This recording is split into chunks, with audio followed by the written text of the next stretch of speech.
Hello everyone, আসসালামু আলাইকুম। কেমন আছেন সবাই? আশা করি সবাই অনেক ভালো আছেন। আজকে আপনাদের সামনে অনেক সুন্দর একটি ইন্টারেস্টিং ভিডিও নিয়ে চলে আসলাম।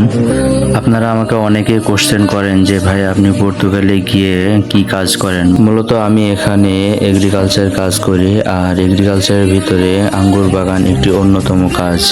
তো আমি আজকে আপনাদের সামনে এই আঙ্গুর কিভাবে কাটিং করতে হয় এবং আঙ্গুর কিভাবে কাটিং করার সময় ভিতরে যদি নষ্ট ফল থাকে সেটি কিভাবে বাদ দিয়ে এটা হচ্ছে ক্যারেট জাত করতে হয় আমি আপনাদের কাছে শেয়ার করব।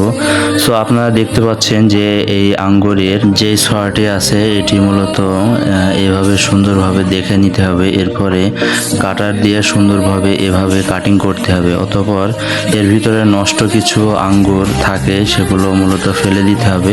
এরপরে মূলত কাজ হচ্ছে আমাদের ক্যারেট জাত করা, সেটি হচ্ছে এইভাবে জাস্ট ক্যারেটের ভিতরে এইভাবে রেখে দিতে হবে, ব্যাস এনাফ, আর কোনো কাজ নেই। সবাই আমার জন্য দোয়া করবেন, ভালো থাকবেন, আল্লাহ হাফেজ।